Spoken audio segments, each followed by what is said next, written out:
Bismillahirrahmanirrahim. Assalamualaikum warahmatullahi wabarakatuh. Alhamdulillahirabbil alamin. First of all, let us thank to Allah Subhanahu wa taala because of his blessing we all can gather now. Salawat and prayer we will say to our God's Prophet Muhammad sallallahu alaihi wasallam, his family, his friend, and all of his followers. Okay, we are from group 2 and 8. We will presentation about our material is pengelolaan bahan kimia. Next, please. The group member is Ahmad Fakhri, Rika Reviana, Dian Nur Fadilah, and I am Awaludin. Next, please.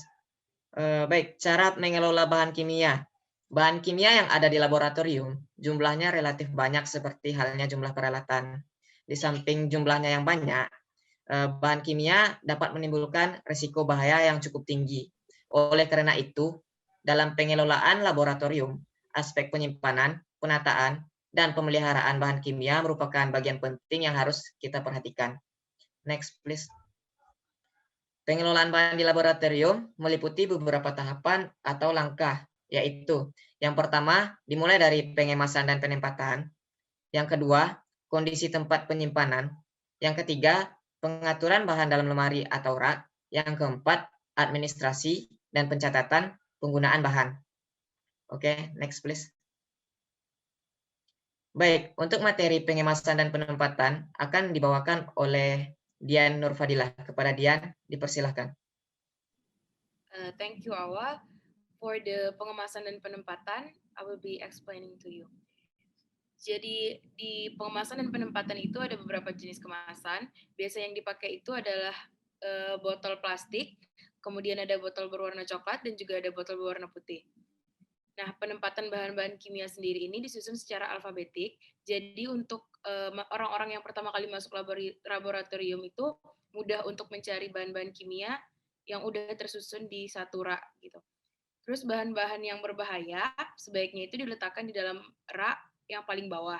Jadi nggak begitu mudah untuk diakses oleh orang-orang yang sembarangan gitu. Nah, kemudian bahan juga harus dilabeli secara jelas. Nah, untuk larutan sebaiknya dicantumkan pula tanggal pembuatannya, sehingga kita akan segera tahu larutan mana yang lebih lama dan yang baik digunakan terlebih dahulu. Oke, next. Selanjutnya itu ada kondisi dan tempat penyimpanan. Nah, tempat penyimpanan yang baik adalah di mana ada ruangan khusus, kemudian tidak bercampur dengan kegiatan praktikum yang berjalan di laboratorium tersebut. Nah, kelembapan ruangan juga harus benar-benar diperhatikan, sehingga mencegah agar tidak terjadinya kerusakan dari larutan-larutan dari yang digunakan untuk praktikum sendiri. Nah, sinar matahari diusahakan untuk bisa masuk, tetapi tidak terpapar langsung atau tidak terlalu banyak. Suhu ruangan juga tidak boleh terlalu panas karena akan merusak beberapa bahan praktikum. Kembali kepada moderator. Terima kasih.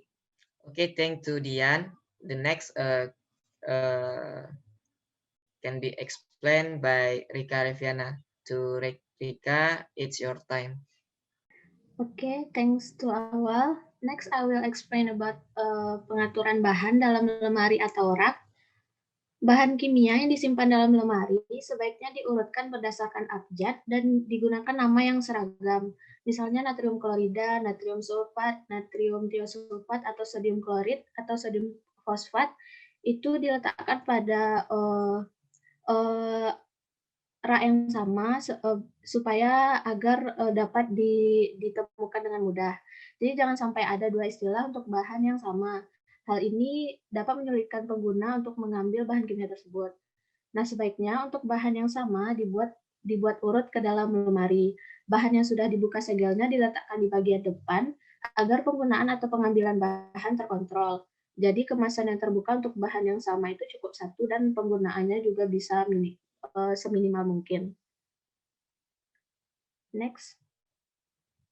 Selanjutnya itu administrasi dan pencatatan penggunaan bahan.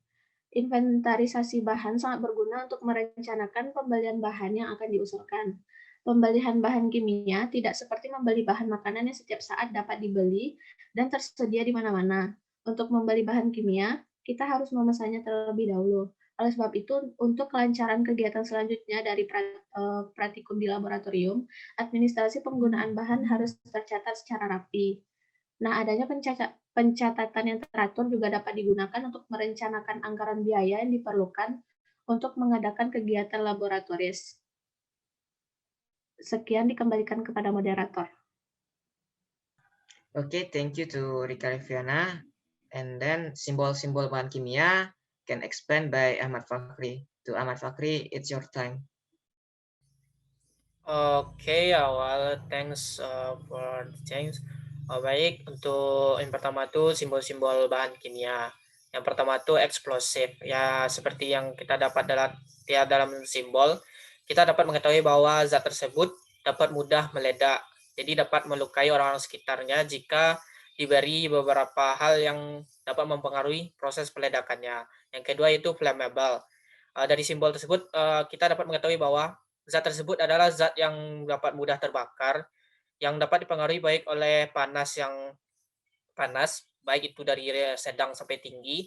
Bahkan jika terpapar oleh sinar matahari secara langsung, maka zat tersebut dapat terbakar. Yang ketiga yaitu oxidizer. Dari simbol tersebut dapat kita ketahui bahwa zat tersebut dapat dengan mudah mengalami oksidasi, lalu mengalami penguapan, sehingga rentan terhadap kebakaran, karena zat-zat kimia yang mengalami penguapan cenderung mudah terbakar. Yang keempat yaitu korosif. Dari gambar tersebut kita dapat mengetahui bahwa zat tersebut bersifat korosif bagi kulit atau benda di sekitarnya, sehingga jika zat tersebut jatuh atau terkena tangan atau benda tersebut, maka dapat merusak tangan atau benda tersebut. Yang kelima yaitu environmental hazard. Baik, untuk hal ini dapat merusak lingkungan jika zat tersebut jatuh ke dalam lingkungan. Yang keenam yaitu toksik, yaitu yang dari gambar kita dapat ketahui bahwa ini bersifat racun yang dapat menimbulkan kematian bagi makhluk hidup. Yang ketujuh yaitu iritan yang dapat menyebabkan iritasi bagi kulit sehingga dapat merusak tubuh. Yang terakhir itu hal hazard, yang mana dari simbol tersebut dapat kita ketahui bahwa zat ini sangat rentan bagi tubuh, khususnya untuk kesehatan tubuh, sehingga sangat harus dihati-hatikan dalam penggunaannya. Mungkin itu dari saya, dikembalikan ke moderator. Oke, thank you to Ahmad Fakhri. Baik teman-teman, itu adalah presentasi dari kelompok 2 dan 8. Jika teman-teman ada pertanyaan, silakan ditulis di kolom komentar, atau teman-teman bisa langsung bertanya kepada di grup WhatsApp. Sekian dari kami, maaf atas beberapa kesalahan.